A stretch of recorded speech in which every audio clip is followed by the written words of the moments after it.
To the untrained eye, the Cartwright farm seemed a nice enough place. Peaceful, if a bit isolated. But looking closer, over Ma Cartwright's neatly cultivated garden, past old Nana Cartwright in her rocking chair on the porch, one would notice something a broken bar unnerving.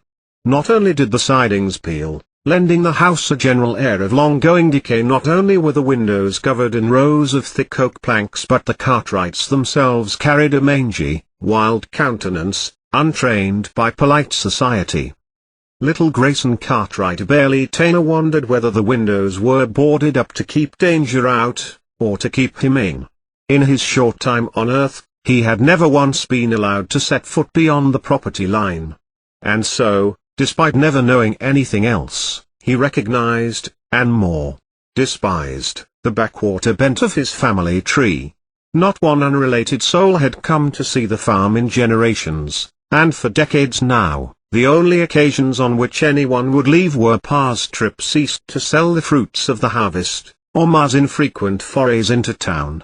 And so, since boyhood, Grayson's lone escape came in the form of the books his mother brought back for him. In books he could see every part of the world he ever wished to. This was, of course, a stopgap at most. Each week he saved his quarters from the Firefly Fairy, so that one day, when he came of age, he might travel the world. One particular summer evening, he thumbed through his copy of Journey to the Center of the Earth. The pages were yellowed and dog-eared, the margins filled with tentative plans for a journey of his very own. A call came from the kitchen, in Nana's unmistakable drawly croak. "Come on, youngins. Run on and get you some flies afore it gets truly dark. Dusk already." With a forceful sigh, Grayson hopped up and stashed his book beneath his pillow, then made his way to the front of the house. Nana stood smiling in the open doorway, waving Grayson and his two older brothers out into the yard. "Hop to it," she added. "Nana," said Grayson. "My guts are all twisted, a broken bar, I'm really not feeling well. Could I skip out just this once?" Nana pursed her wrinkled lips and delivered a firm slap to Grayson's neck. "You better stop trying to lie to me, boy," she said. "I got eyes in the back of my head. Now, get to work. Miss one day, that fairy'll get real ticked off and never come again." Grayson nodded and dragged his feet behind his two brothers, Junior and Jackson, perplexed as usual by the senseless nature of Cartwright family rituals. The trio carried nets as if they were loaded guns, walking the yard like poachers, head on a swivel. A firefly floated by. Jackson, the middle child, sprang forward, trapping the bug in his net and quickly crushing it between his fingers. He then jogged over to a small stone in the grass, lifted it slightly, and placed the little dead thing underneath. In about 12 hours' time, there would be a quarter in its place, same as it happened every morning. Nana would again insist that this was the work of the Firefly Fairy, and Grayson would continue to pretend that he didn't know the truth. The brothers carried on in the waning light, trapping and killing the fireflies as quickly as they glowed. Seeing the carnage, Grayson couldn't hold his tongue any longer. "This ain't normal, you all know." Junior chuckled. "What ain't?" "The damn firefly hunts," said Grayson. "I've read my fair share of books what take place down here south of the Mason-Dixon, a broken bar, not one of them mentions anything like this. It's strange." "Sure it's strange," said Junior. "But don't fuss. Nana's poor heart'll up and give out. Anyway, it's tradition. It ain't natural, and you're forced to do it. Far as I can tell, that's just what traditions are, so get used to it." "But where'd it come from? What'd Pa tell you?" "Some bull-s. He said fireflies bring birds, and birds bring snakes and foxes bring wolves who eat little kids. But I know that ain't true. 'Cause I read there ain't a single wolf in all South Carolina. Now, come on. I'm 10 years old, basically a man. Ain't I old enough to know by now?" Junior and Jackson stopped and turned around, their faces grim. Grayson stopped short and looked up at them. determination in his eyes. Junior sighed. "All right, Gracie. I'll tell you. Let me think. A broken bar. I'm sure you know this land used to belong to the Indians. You don't see any around here now, do you? Well, that's because when the settlers came through these woods, they burned just about everything in their way. Leather, teepees, bodies. And when they were done, they took whatever was left and buried it right under our feet, then carried on out west. A few years later, our ancestors happened upon this land and decided to set up shop. Here's where it gets nutty, kid. Our ancestors realized pretty quick that this place wasn't right, but all their money was sunk into making this their home, so they had nowhere to go. They lived in fear, and suffered here. What they didn't know, and what our great-grandpa Jim figured out, was that their problems had everything to do with the fireflies. See, every night, the fireflies remind the native spirits that live here about the night the settlers burnt their village. So our family figured, best not to piss them off, and that's why we try to catch as many fireflies as we can. Grayson looked up at his junior, eyes wide. Then he looked at Jackson, who seemed to be holding back a laugh, and began to pout, which made Jackson burst. "Or, screw you, Jay. You're worse than Pa. No wonder don't nobody come by. We're a bunch of loons." Junior smirked and shrugged. As he walked away after a pair of fireflies, Jackson leaned in toward Grayson. Again, he put on a stone face. "Scary as that little ghost story might have been, it ain't nothing compared to the truth. Truth is, we Cartwrights ain't like other families. We go to broken bar secrets. Things we're better off with people not knowing." And with that Grayson was thoroughly spooked, although he wouldn't show it. He rolled his eyes and walked away from Jackson in a huff, fulfilled his obligation to Nana, and started inside. "Getting dark," he said. "I'm gonna head back." That night, Grayson lay awake, eyes tracing the grain of the planks nailed over his window. Though his body was heavy, his head spun with the implications of the evening's conversation. Was there really something wrong with this family? Wrong with this place? There wouldn't be any sleep this night, nor any light to read with, so he needed to occupy himself otherwise. He tiptoed through the pitch-dark hall, hands searching the walls and the emptiness before him. His fingers grazed a dull metal hook, apparently meant for holding lanterns, but it was a waste. After dusk, the Cartwright house was lightless. Pa always said lanterns were a waste of perfectly good oil, and electric lights they were the devil's work. These were clumsier lies than the ones Grayson had learned to pick up on in books, but they were repeated so often that they took on a ring of truth. As Grayson wove through the moon-cast shadows near the porch door, the old floorboards gave a bit beneath his bare feet. Out front, Nana snored softly in her rocking chair. This struck Grayson as odd, because Nana had the nicest bed in the house, and her chair seemed uncomfortably almost skeletal. Perhaps she had just finished fairy duty, and decided to sit down for a rest. More unnerving was the scene in the yard. Hours had passed since sunset, but Ma, Pa, and Junior were all spread out in the grass, nets in hand. Were they really still at it? Did they ever sleep? What weren't they telling? Grayson's confusion turned to rage. If they can keep things from me, I can keep things from them. He padded off into the forest, fully intending to run away and never come back. He didn't have his books, or even his quarters, but with each springy step he felt more sure he could make do. Half his young life had been spent preparing to get away. But when Grayson reached the property line, something gave him pause. He slowed to a walk and felt it, a feeling like a million eyes watching from the darkness in the trees above. The earth beneath his feet crunched and shifted. He knelt down to get a closer look and realized what the dimmed moonlight had failed to show him. The substance underfoot was not blacktop soil, but thousands upon thousands of dead and decaying fireflies. And from the pile of discarded carcasses emerged a single faint light. Returning to the house, Grayson was relieved to find that the yard was empty. Still, he kept quiet as he walked up to the porch and a calloused hand enveloped Grayson's upper arm, squeezing and twisting until it stung. "Yow!" Grayson shouted. "Ungrateful little boy," seethed Pa, dragging Grayson up the porch steps. "What did I tell you about going out after dark? Next time, I promise you, you'll think twice about disobeying me under my roof.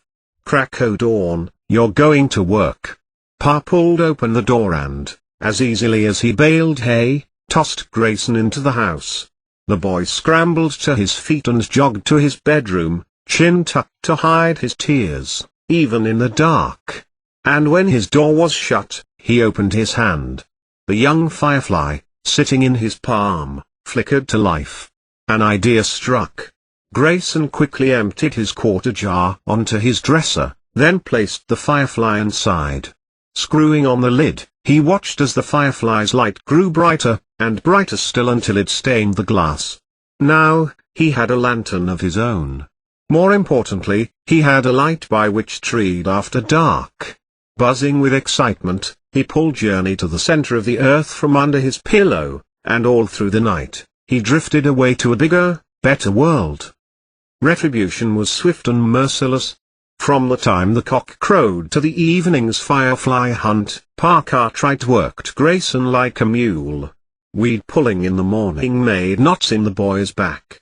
Dead tree removal in the sunny midday brought scrapes and bug bites and sunburns.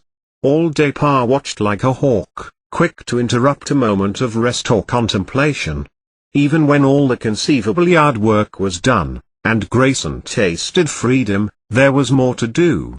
For dinner, he made stew over an open flame, and was not allowed so much as a bite. When dark fell, Grayson was exhausted. All he wanted in the world was to withdraw from the family, climb in bed, and lose himself in a book. But it wasn't to be. The first thing he noticed, as he stumbled down the hall, was a gentle thrumming noise emanating from behind his bedroom door. Not a cause for alarm in any other house, but on the Cartwright farm, totally out of place. There existed no electrical circuitry, no air conditioning, nothing that would immediately explain such a sound. The second thing he noticed, more alarming than the first, was a repetitive cracking, like someone spilling a bag full of marbles, quickly scooping it up, and doing so again. When he finally built up the courage to open the door, his heart dropped. The room was filled, from floor to ceiling, with hundreds of glowing fireflies. They swarmed like locusts, crashing headlong into the walls. The walls would not budge, of course, but the planks covering the windows splintered as easily as a dead tree beneath an axe. They crashed, and retreated, and crashed, and retreated again, until moonlight began to spill into the room. A glint of light caught in the broken jar on the floor, and Grayson was left to wonder how one ordinary firefly became so many. He stood slack-jawed and helpless in the doorway. The planks grumbled to bits and fell away. In one breath, a web of cracks shot across the surface of the dirty glass. In the next, the window shattered altogether, letting the vibrant cloud of fireflies out into the night. Grayson stumbled forward thoughtlessly. He stepped on a piece of the broken jar, slicing the pad of his foot from ball to heel. There wasn't any time to sulk. Outside, there sounded a hollow, whooping shout, like a wolf's howl, or a native war cry. Through the empty window, he saw it. From the forest emerged a wall of mist, violently churning and spitting and crackling as it rolled forth. It bore down on the house slowly, but inevitably, passing through Ma's garden, where the flora wilted and knelt. And the poor fireflies, just escaped, flew straight into the death that awaited them in the mist. In one angry, hissing instant, their light was extinguished. Someone yelped, or, hell. Leaning out of his window, Grayson could barely catch a glimpse of his brother, Junior, who was leaping off the porch with a little pistol in his hand. Mumbling something quietly to himself, Junior made what looked like the sign of the cross, raised the pistol up at an angle, and pulled the trigger. Instead of a bullet, hot orange light shot from the end of the barrel, tracing an arc away from the house. Before it could get very far, spectrally tendrils rose from the mist and, in a whip-like motion, intercepted and smothered the flare. Junior quit his prayer and cursed, frantically trying to load another shot, doing anything he could to avert disaster, but it was too late. More tendrils slithered out from the body of the mist and, like a gag, they wrapped themselves around Junior's face. Junior writhed, and fought, and stamped his feet, but with each passing second, the air was drained from his lungs. He fell limp on the porch steps, and the mist or whatever it was continued to advance. Grayson needed to find a way out. He climbed through his window and up 2 stories to the roof, where he stood just above the height of the mist. From there, he saw the terrible truth. The mist touched every inch of the property line and came from the forest in every direction, slowly encroaching upon the house, as if trying to choke the life out of the trespassing Cartwright farm for good. There was no escape, Grayson knew. As screams from inside the house pierced the still night air, he glanced down at his bloody footprints on the roof's crooked shingles and balled his trembling hands into fists. He thought about saying a prayer like Junior, but he knew deep down that prayer was just another senseless family tradition. Just another lie. Instead, as the mist began to claw for purchase on the worn Phi-tilde Section 8 of the Cartwright house, and all was evidently lost, he thought of Jules Verne, whose worlds had given him hope in the darkest of times. He closed his eyes and soothed himself with a passage until he believed every piece of it. While there is life there is hope. I beg to assert ... that as long as a man's heart beats, as long as a man's flesh quivers, I do not allow that a being gifted with thought and will can allow himself to despair. But this was real life, and belief alone was not freedom, even for a boy with boundless imagination. Indeed, little Grayson was just beginning to believe in Verne's words when he took his very last breath. Vampires are not always asleep in their coffins during the daytime. Take me for instance. Before becoming one of the many of the legion of undead, I'd suffered during much of my life from insomnia, tossing and turning my way through sleepless nights, usually losing consciousness as the sun was coming up, and rolling out of my former bed feeling like death warmed over most mornings to do things I had little to no interest in. My life sucked. Then I became a vampire. Well, how did that happen? Most would ask. And I, Charlie Althea, would reply, I'd been dating this girl named Linda for around a week or two when one night while we were making out, she bit me on my neck. At first, I just thought she was either trying to give me a hickey or that it was just one of those sexy, playful love bites when I felt 2 tiny pricks where my jugular vein was located as her fangs broke the skin, entered the vein, and began sucking the blood and my life right out of me before I knew what was really happening and had passed out. When I came to, I had a feeling there was something quite different about me. I was hungry for blood. When something like that happens, you're pretty much all on your own. I mean, it's not like you can go to school, enroll in online courses, or even get a user's manual on how to be a vampire. You're just kind of left to your own devices on how to figure it out. So, we do, and the majority of us that I've met do it pretty quickly. I mean, it's not that hard. Stay out of the sun, avoid mirrors, protect yourself from people with wooden stakes, and drink blood. That's really all there is to it for most of us, and the ones who make it more complicated than that, like the cringe-worthy crucifix cringers, are usually the ones who bear the sole responsibility for doing so. As a whole, a vampire's life can be pretty much a piece of red velvet cake, if you know what I mean. I'm certain most of you have heard that after someone's been turned and then awakes as the undead, that any ailments that plagued them during their lives were miraculously and mercifully gone. In most cases that was true. But in my case, most days in the coffin were sleepless fits of hell. As in life, I squandered away my sleepy time rolling about uncomfortably in my bunk and rarely getting any shut-eye.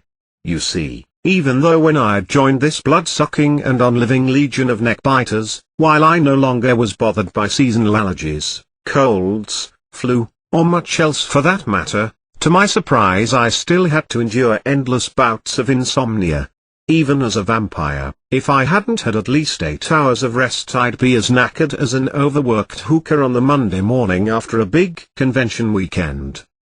Oh my god, yeah, all sanguisuges are allowed to say that name, and there's even an interesting and a quite funny backstory regarding the whys and hows that I'd be happy to share with you another time. Sleeplessness when you really want to sleep really sucks. You want to know what the only thing that gets me through my dreamless nap times?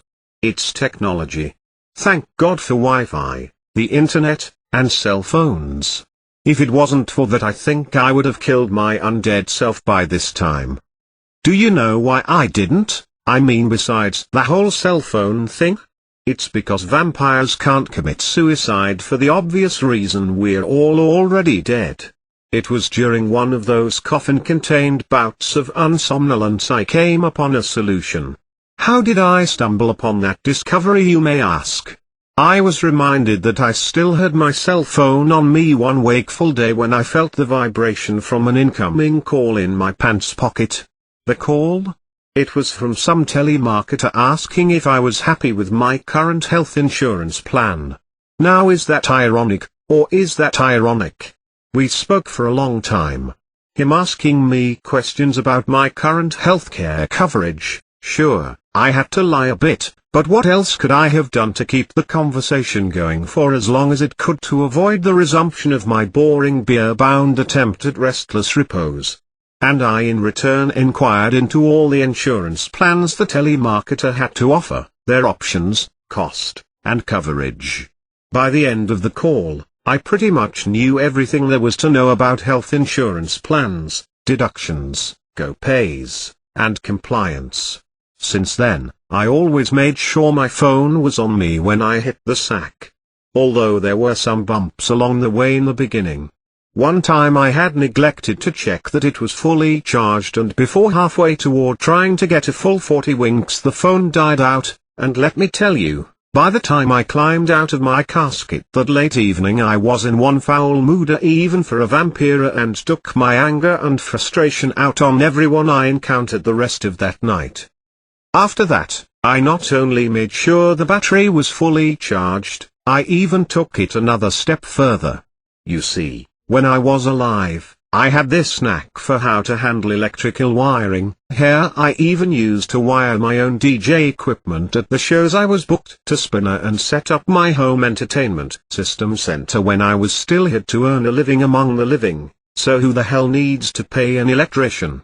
So, after the second time when my cell inadvertently ran out of juice because I had drunk the blood of some wasted wino down on Bowery Street which had gotten me a bit tipsy, yes, vampires do feel the effects of alcohol and other intoxicating substances regardless of how they were ingested, and I had forgotten to do my then routine battery level check. I thought of a solution. Thus, before the end of the night that followed the second uncharged battery snafu, I came up with an idea. Why not just install the charger in my crate? I could run the wall-plugged thin wire of it between the lid and the upper side lip of my sarcophagus. So pretty much outside of any electrical blackouts, my fully charged phone would eternally be with me.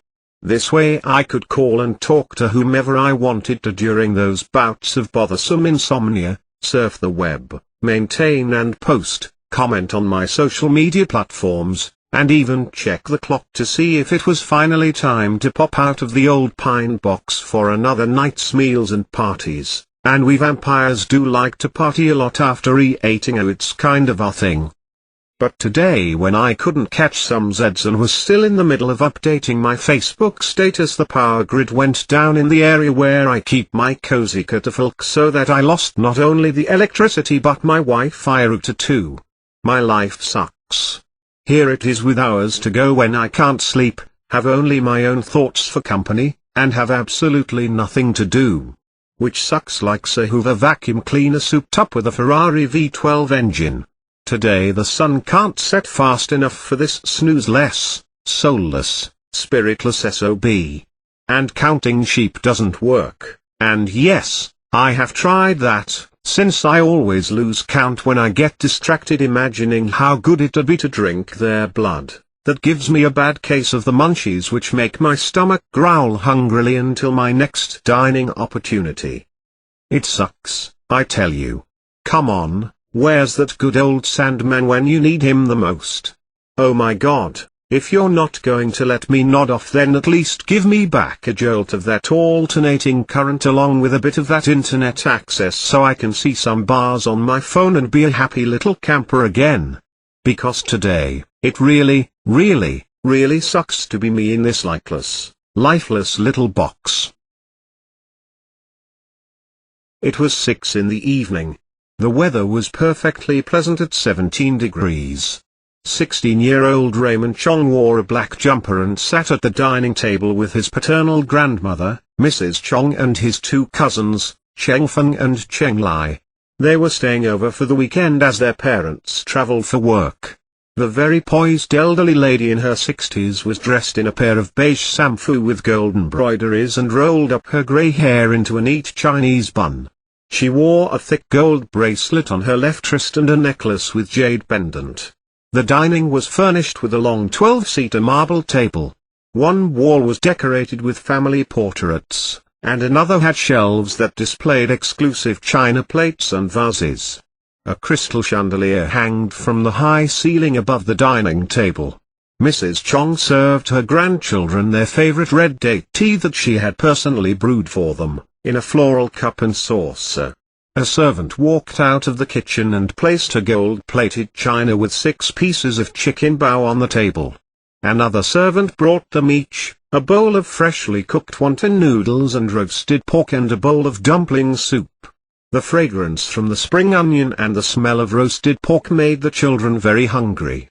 Raymond took a deep breath before he picked up the chopsticks and enjoyed his dinner with his cousins, while their grandmother watched over them. The dining was filled with loud chatter and laughter. Mrs. Chong lived in a private mansion in Hangzhou with her businessman husband. They were a wealthy family. Their home was very isolated, and it got very quiet at night. The grandchildren spent a lot of time with the elderly couple and enjoyed Mrs. Chong's stories, especially the ones about Ku's mansion, which was located not too far away from her home. Mrs. Chong would always warn them against going anywhere near the mansion. She believed that whatever was left in that building was very evil, and there have been tales of haunting and death in the nearby mansions. Ma, do you really think Ku's mansion is haunted? Of course, it is. I have personally met people who made gruesome discoveries while refurbishing the mansion. Why do you ask, Raymond? I was just wondering. Raymond responded with a smile. Don't tell me you are up to something naughty. You do realize that today is the 5th day of the 5th month, don't you? The last thing you should even think about is that mansion. Mrs. Chong replied firmly. Oh no, nothing of sort, Ma. I was just asking. Raymond exchanged looks with his 2 cousins. Raymond was fascinated with Ku's mansion since young, but he never believed in the 5th month. He would make fun of his grandmother and his mother when they placed the calamus and garlic above their front door to ward off evil from their house, but his grandmother would patiently advise him against making fun of it. The children finished their dinner and helped Mrs. Chong clear the table. Just then a servant came into the dining and took the dishes away from them. We are going upstairs to change and will join you in the family room, Ma, said Cheng Feng as she grabbed her sister's hand and walked towards the stairs. Don't be long, replied Mrs. Chong. The family room was at the end of a long corridor. The corridor was brightly lit, and the walls were decorated like the Wall of Fame. There were graduation pictures from different generations, accolades, swords, and a large vertical mirror with very rustic handcrafted wooden frame. Mr. Chong had bid and won the mirror at an auction many years ago. The wooden flooring along the corridor was well polished. A long Persian runner adorned the center of the corridor floor. Just as Raymond walked past the mirror, the light above it flickered and he felt a movement in the mirror. He stopped. took a few steps back and investigated it again. Was it just me? He took a step forward. The lights went off. There was a blackout. It was so unusually dark that he could barely see his own hands. Raymond scrambled to walk along the corridor to reach for the light switch, which was right at the end near the family room. Ma, is everything okay? Yes, Raymond. We can't see anything. There is a torchlight in the console cabinet in the dining. Could you try and get it? Okay. Just stay there, he replied. Raymond turned around and walked back towards the dining. This time he felt someone following him closely from the back.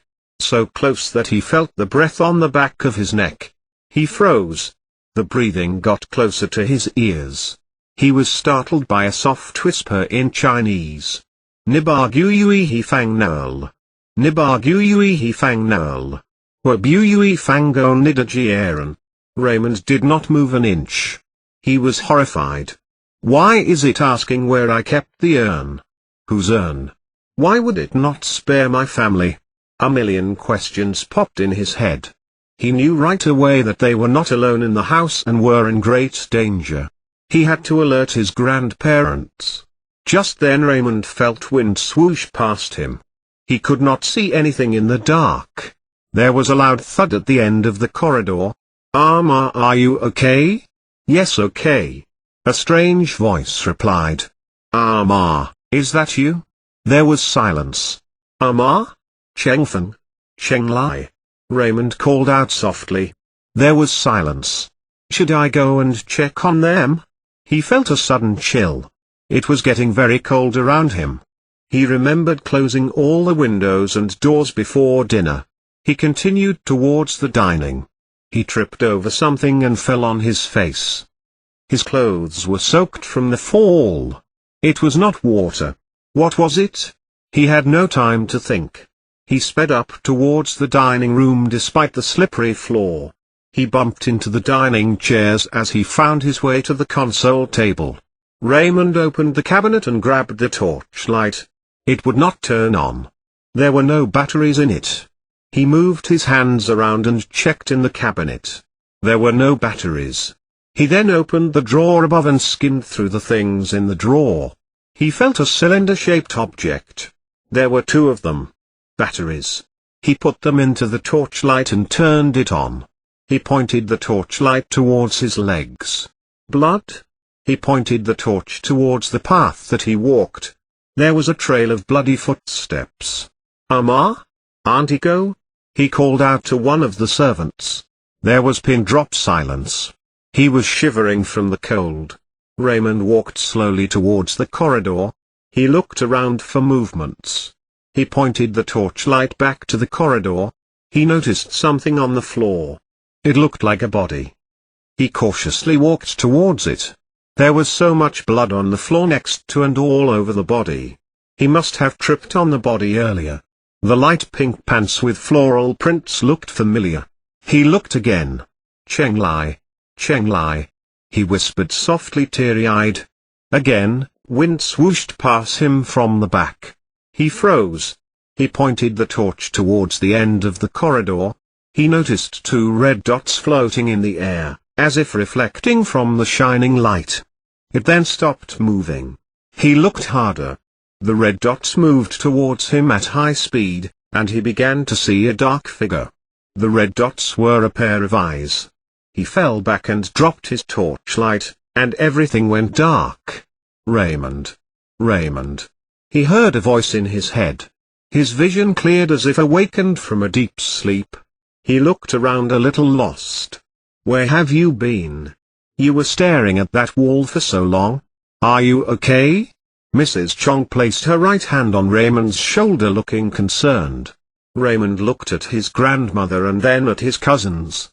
Are you okay, Chenglai? Yes. Why? You look so pale, as if you have seen a ghost. Are you okay? Yes, yes, I am fine. Everything looked normal. Raymond was back at the dining table with his grandmother and cousins. His grandmother was serving the red day tea. A servant walked out of the kitchen and placed a gold-plated china with 6 pieces of chicken bao on the table. Another servant brought them each a bowl of freshly cooked wonton noodles and roasted pork and a bowl of dumpling soup. I have seen this before. How is it even possible? Ma, I need to speak to you. Raymond stood up and held Mrs. Chong's hand and pulled her towards the corridor. Cheng Feng and Chen Lai were surprised by Raymond's reaction. What is it, Raymond? Why do you look disturbed? Asked Mrs. Chong, who was equally puzzled. I think I just had a premonition, Ma. The dinner a broken bar. The noodles a broken bar. Tea a broken bar. And then the lights went off a broken bar. Breathing a broken bar. Whisper a broken bar. Blood a broken bar. Something is going to happen. I saw Cheng Lai lying in a pool of blood right in front of the staircase. Raymond rambled endlessly. His voice trembled. Slow down, Raymond. Calm down. I don't understand. What are you saying? Why are you so nervous? I have a bad feeling, Ma. You are just overthinking. What could happen? What are you talking about? The voice a broken bar. There was a voice, Ma. I swear I heard it. What voice a broken bar? When? Mrs. Chong asked curiously. Along the corridor when the lights went off. I saw it all happen. It asked for the urn. It said it would not spare our family. Mrs. Chong was stunned. She looked away and walked back and forth along the corridor anxiously. How did Raymond know about the urn? He can't be joking. It happened 20 years ago. Why now? Why, Raymond? Is everything okay, Ma? What is it, Raymond? What did you tell Ma? Asked a very concerned Cheng Feng. Nothing. It's nothing. Mrs. Chong intervened. Why don't we gather at the family room and chat? I will wait for you all there. She continued and walked over. Sure, Ma. Cheng Lai and I will go and change and see you then. Cheng Feng grabbed Cheng Lai's hand, and they disappeared along the corridor and up the stairs. Mrs. Chong walked along the corridor towards the family room at the other end. Raymond watched her. She stopped to look in the mirror and adjusted her shampoo before she continued. Raymond observed Mrs. Chong. He knew something was not right. She was anxious. His grandmother was hiding something from him. He had to find out. He quickly walked towards the console cabinet and took the torchlight. He opened the drawer above and picked up 2 batteries.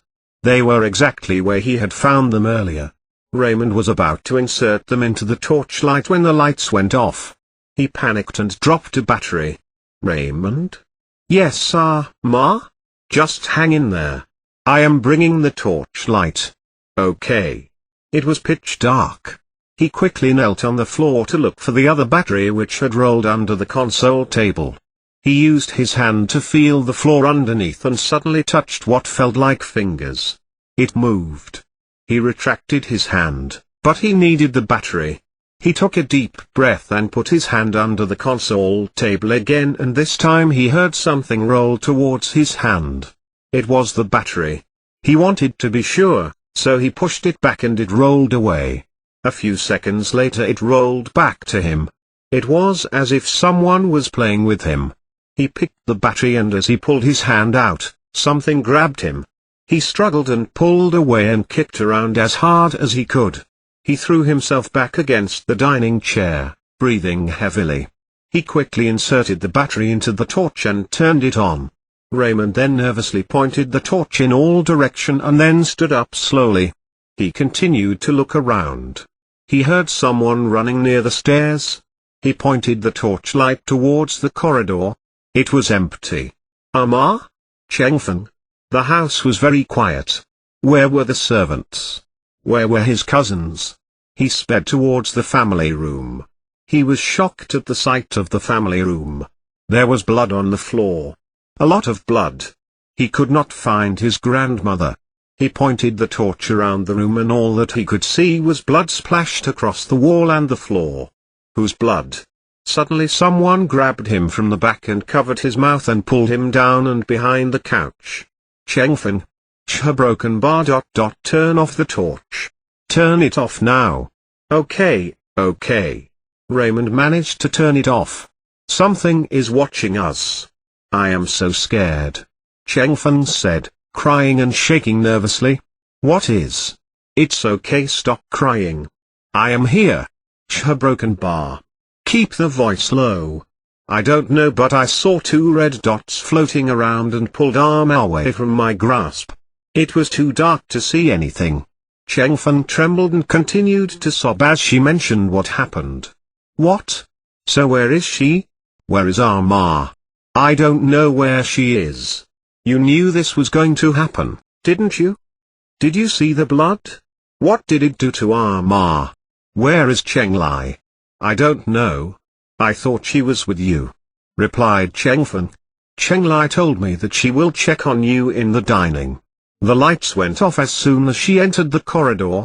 She murmured. I haven't seen her. She did not come to the dining, whispered Raymond. What do you mean? I don't know, Chengfen, but something is not right, and we need to get out of here and get some help.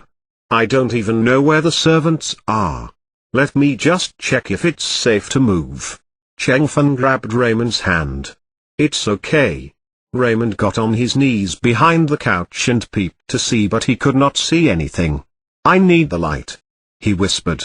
I am going to count till 3 and turn the torchlight on, and we will make a dash to the front door together, okay? As fast as we can. Okay, said the nervous Chengfen. Read a broken bar. 1, 2, 3 a broken bar. Raymond turned the torch on and they ran as fast as they could to the front door. Raymond grabbed the doorknob. He could not turn it. Chengfen let out a loud scream. What is it? It's coming, Raymond. It's there at the corner. Quick! Open the door. It wouldn't open, he replied as he struggled to turn it. Quick, run to the kitchen. We can try the back door. Hurry! He shouted. They ran back through the corridor, into the dining and into the kitchen. Raymond tried to open the back door and that too was locked. He tried the windows but failed. He could not find the keys. The servants' outhouse lights were on. He tried banging on the window, but it was useless. They heard a voice calling from a distance. It was coming from the corridor. Help me. Someone please help me. It's me, Chenglai. It's Chenglai. We have to help her. Chengfen took a step forward and Raymond grabbed her hand. Don't be stupid. It does not sound like her. It may be a trap. Whatever is in this house is not going to let us go alive. We need to find the urn. I know exactly what it wants. I saw everything happen. What urn? What are you talking about? The urn is the cause of this problem. First, we need to go somewhere safe. We need a quiet hideout.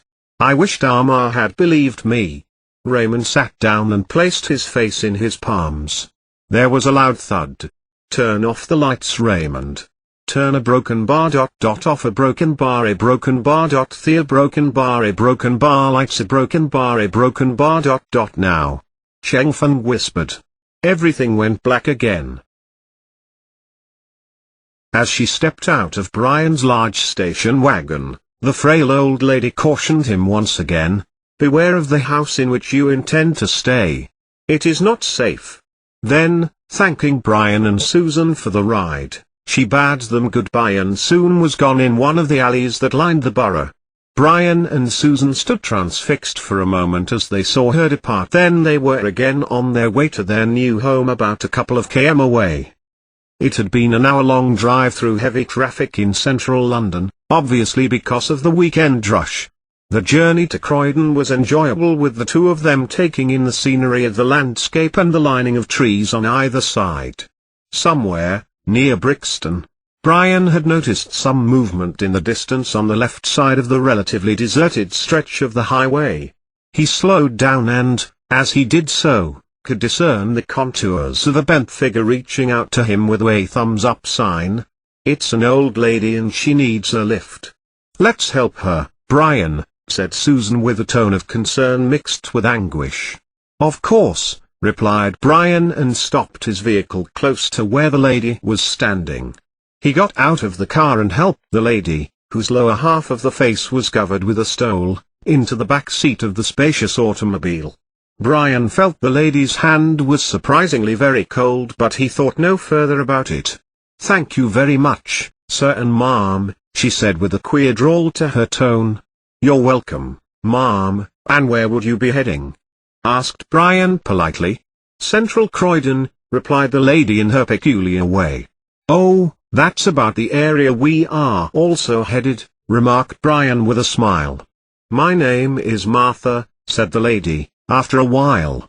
"I'm Brian and she's Susan," said Brian, smiling at the lady through the rear-view mirror. "So, do you'll stay in Croydon?" asked Martha. "We have been staying in central London, but we now intend to stay in Croydon. In fact, we have just furnished our new place and propose to move in today," said Brian happily. "Whereabouts in Croydon would you be staying?" asked Martha.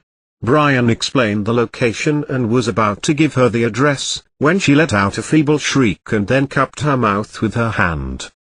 "Don't tell me you are going to stay in the house overlooking the lake, are you?" asked Martha, with a feel of trepidation and an outpouring of concern. "Yes, that's right," replied Brian, almost immediately. "Why, do you know the house?" continued Brian. "No? What do you mean? I have full knowledge of that house and the precincts thereof, and I can tell you with the utmost degree of confidence and certainty that the house is not safe.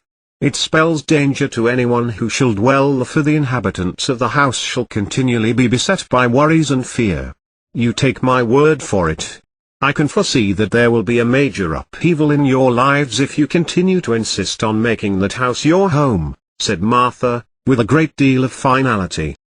Brian's jaw dropped and his mind went in a whirl.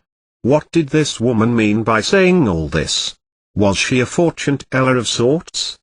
How was she so sure of what she was saying? He had many questions to ask her, but before he could say something, Martha exclaimed, "I think I have reached my destination." Brian applied the brakes and brought the car to a halt on the side of the road.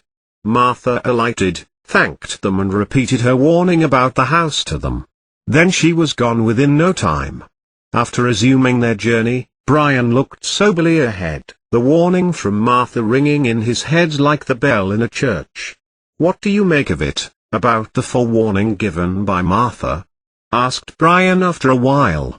Susan was woken from her reverie and looked sideways at Brian. It sounded very sinister and foreboding. The lady seemed to be detached from reality and looked very morbid too. "You're right. It did strike me as being odd to find her in that part of the wilderness, from where we gave her a lift," said Brian, looking blankly at the road ahead. "In fact, when I held her hand and helped her into the car, she felt very cold to me. Whatever it is, there was an air of unnaturalness about her. Anyway, let's not spoil our weekend by thinking any more about it. We have guests coming over today and a grand dinner in the evening, so let's look forward to that," continued Brian. "Quite right, I should say. Let's get rid of these negative thoughts. We'll cross the bridges when they come," said Susan confidently. They had by now arrived at the house which was to be their home. Brian looked up at the two-story structure and everything about it seemed very placid to him. "All very well, nothing to worry," he said to himself under his breath. The butler and the gardener were there to receive them and they stepped confidently into their furnished home. The butler and the gardener brought in their luggage and then retired to the outhouse about 200 feet away within the precincts of the high compound walls of the house. Brian fixed himself a drink while Susan opted for some wine. Afterwards, the two of them took a shower and got ready to receive the guests for the evening party. They had invited several of their friends and their families and it was to be a crowd of about 30 adults and children. The chefs had done a good job with the menu and prepared a lavish spread before they had moved to the outhouse. Evening came and the guests arrived in droves. There was a lot of fun and laughter and everyone complimented Brian and Susan on their decision of moving into the house. They all tucked into the varied fare laid out on the long rectangular dinner table, bought specially for large gatherings, and as the evening wore on there a lot of bonhomie within the motley group, with some amongst the group who were meeting each other after quite an interval. When it was time to depart, Brian and Susan thanked them for their time and company and the blessings received for their new home. Soon, the guests had all departed and the butler and chefs, after having had their dinner, had gone to their accommodation in the outhouse. Brian and Susan decided to call it a day, and before long, tired from their journey and the evening party, were fast asleep. The sun shone through the curtains, as Susan woke up and stretched herself on the bed. She moved to the window to see the gardener watering the plants and shrubs. Freshening up in a jiffy, she went down to the kitchen to see if some breakfast was being prepared. "Good morning, Mom. Hope you had a sound sleep," inquired Kent, the butler, politely. "Yes, indeed," replied Susan, as she surveyed the array of items that the chefs had churned out for breakfast. "Hope you had a peaceful night too," continued Susan. "Yes, Mom, it is indeed peaceful around these parts, and you have some good neighbors too," replied Kent. "Oh really, that's nice to hear. Hope to meet up with them shortly. But tell me, have you heard from anyone about this place? I mean, has anybody mentioned anything queer about this house?" asked Susan very expectantly. "Oh no, nothing at all, Mom. In fact, this is an ideal place to reside, away from the hustle and bustle of the city. But, why do you ask? Have you heard something to the contrary, Mom?" asked Kent, continuing to speak in a polite tone. "No, not exactly," replied Susan, not inclined to disclose what she and Brian had heard from Martha. "I'll go up and see if Brian is ready, and then we shall come down for breakfast." So saying, Susan went up the stairs to the bedroom. Brian had woken up in the meantime and was in the washroom. Susan picked up a magazine and waited for him to emerge. Soon enough, Brian was ready to go with Susan for their first breakfast in their new home. They enjoyed their breakfast and decided to take a stroll to see what their neighborhood was like. They liked what they saw, for there were other families who waved out to them when they passed by. They interacted with a few of them and invited them over to their home. The air was pristine and cool, and Brian and Susan were enjoying their walk. They saw a large park nearby, where several people were either playing some game or involved in stretch exercises. Further on, they came across a supermarket and a salon. After walking for some more distance, they returned home. Brian looked across the window facing the lake and saw there were a few people who had come with fishing equipment and were engaged in fishing. He felt this could be a good pastime for him, albeit later.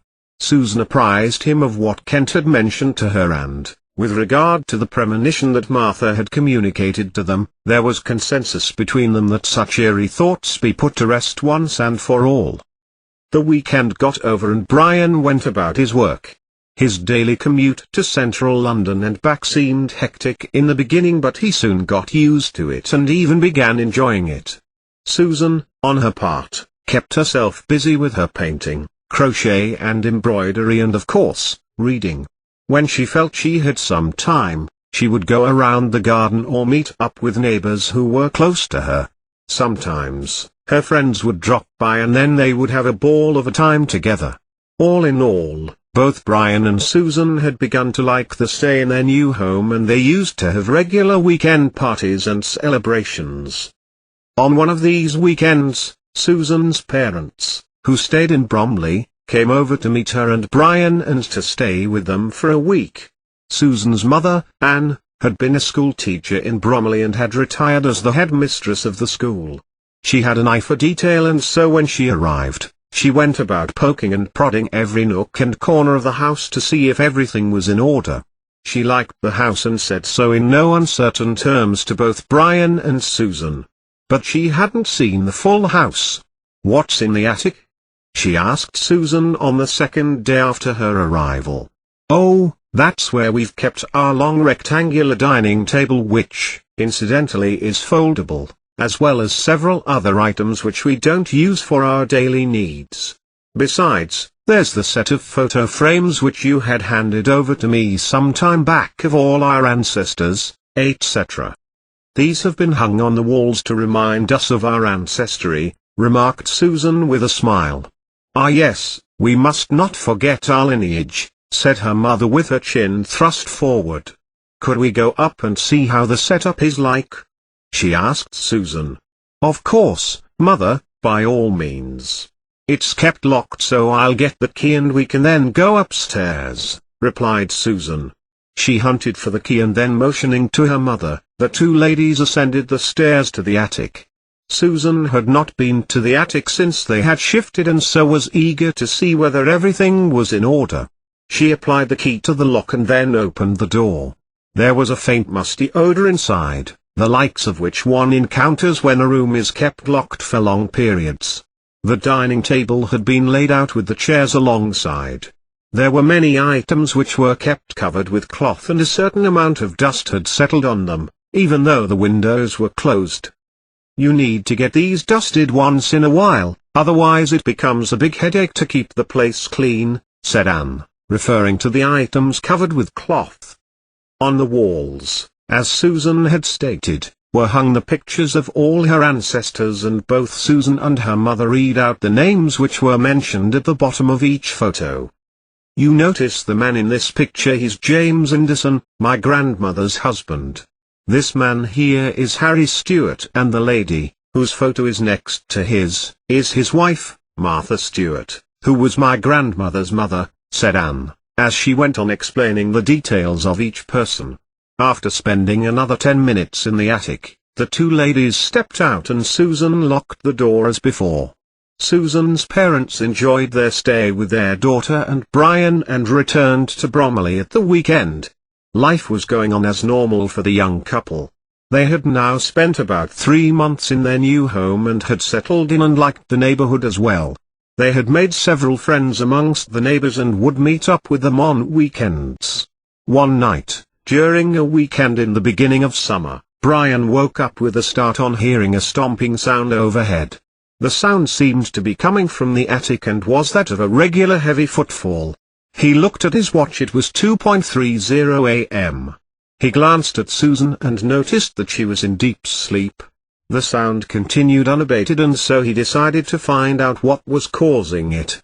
He collected the key to the lock of the attic and then slipping into his sandals and carrying a torch and a loaded pistol, he tiptoed out of the room and made his way upstairs. As he climbed up towards the attic, his heart was thumping and he could feel goosebumps on his bare arms. Having reached the door of the attic, he placed the key in the lock and with a swift turn opened the lock and then the door. The sound stopped abruptly and, as Brian raised his right leg to get over the threshold, he felt a strange tingling feeling pass down his spine. He reached for the switch of the tube light and pressed it to the on position, but apparently the tube had conked off. Brian shone his torch all over the room, especially in the crevices where the items were placed on the floor. He checked the windows, these were properly shut. He walked the entire length of the room, there was nothing amiss nor was there any indication of any forced entry. So, where could the sound have come from? Wondered Brian. He guessed that he may have imagined the whole thing and was about to retrace his steps and leave the attic, when he felt the presence of a being in the room. He looked behind him and then sideways, there was nobody. But the feeling gained preponderance and he suddenly felt a chill go down his spine. Moreover, he was now very confident of a strange odor that seemed to permeate the room, and then gathering all his courage, he once again flashed his torch all over the place, all to no avail. He walked towards the door and was about to leave the attic when he heard a sound of heavy breathing, presumably through the mouth. He quickly looked round and what he beheld made him freeze. At the end of the long dining table was seated a dark woman in a black cloak. Even in the light of the torch, her contours were clearly visible. She had bloodshot eyes and a red tongue which was thrust prominently out of her mouth. She was breathing heavily and loudly as if thirsting for blood. On an impulse, Brian shouted, "Who are you?" But the figure or apparition simply seemed to fade away into oblivion. Brian stepped out of the attic quickly and bolted the door. He then locked it and ran down the stairs till he was in the confines of his bedroom. He sat up in bed for the rest of the night and at the first ray of sunrise, he got ready to begin his day. Susan woke up soon after and he narrated his experience to her. She was horrified and wanted to leave the house immediately. Brian pacified her and said that he would wish to inspect the attic once again with a couple of his friends. After the latter arrived, they went into the attic and inspected every nook and corner, but there was no evidence of an untoward incident. Just as they were about to leave the attic, Brian happened to glance at all the pictures on the wall and noticed a blank space. One of the pictures was missing. He rummaged around the place but the picture was nowhere to be found. Puzzled, he locked the attic and went downstairs. His friends had other engagements and so they took leave of him. As he went to see them off, he saw the semblance of a photo frame protruding from behind a bush. He bent over and picked it up. Across the picture of Martha Stewart was written, "This house is not safe. I had told you so." How would the two of you like to hear a story about me when I was quite young? I asked my two sons as we sat by the campfire. Will it be one of those boring ones? My oldest son, Michael, asked me. Will it be a tale with lots of scary stuff in it? My other son, Nick, said. The both of you will get your wish, for it shall not be boring and it will be scary. I saw their eyes light up and looks of anticipation. It was like watching our dog before getting a treat. I had two sons that were now at the age where they wanted constant thrills. Anything to make their hearts pump faster and send chills up their spines. Tonight, with the pitch darkness surrounding us, is a good time to tell them what I experienced many years ago. One of those events I didn't truly understand, but it welcomed me into the world of the mysterious, the unexplained and the bizarre that many nowadays would love to experience. It doesn't matter where you live in this world because unconformity enters all of our lives. The question is, how far does it go off the path of reason? Are you ready? I ask them as I bring up the memories of dread in my life. I'm ready, Michael said. Let's see if you can scare us, Nick said with a challenging look. I glanced at both of them, thinking of the many times I reminisced about this occasion. It was not pleasant at the time by any means, but telling it as it fades into history is a pleasure. Not a sadist by a long shot, but to teach people there are unpleasant things out there. Watching and reading of the abnormal brings to question, is it our wild imagination playing tricks or did it truly happen? Time to tell, I thought. It was another year to my grandma's over the summer to spend a couple of weeks living in a 100-year-old white house that was gigantic to me. Many twists and turns to the place, and the rumors of others in the house that were not in the world of the living. But tales of Grandma's house are for another time. On this trip, I could spend the night with my cousins. The first time, and it would be the last time. The first part of the day was like many as we walked through the small town, playing pinball and the one arcade game, getting a slushy drink, and just being kids. Everyone was older than me, but my cousin, Mike, who was a couple of years younger. The afternoon quickly went by and we went to the cousins for a barbecue. I watched my cousin's father for a bit as he tended to the hamburgers and hot dogs as he chugged down can after can of beer. Probably my first view of an alcoholic. Soon, we were eating, everyone chatting away but me. During those years I was very shy, much of it to do with my speech impediment. As we finished the meal, my cousin's neighbors that lived across the street, and a little ways down, stopped by with their 3 boys. It wasn't long that they invited my cousins to camp out in their backyard. I was too young and had to stay with my cousins. Thank God I did. I can't recall what I did with my younger cousin as the sun set and darkness crept over the sky. Usually, I have to go to bed quite early, but with my cousins I'm allowed to stay up late. We watched a movie, and soon called it a night when the older kids rushed into the house. I never saw faces so white and full of fright. What the hell is going on? My cousin's father cried out, finding out later he was quite drunk. They all blurted out at once until the dad told them to shut up. Tell me?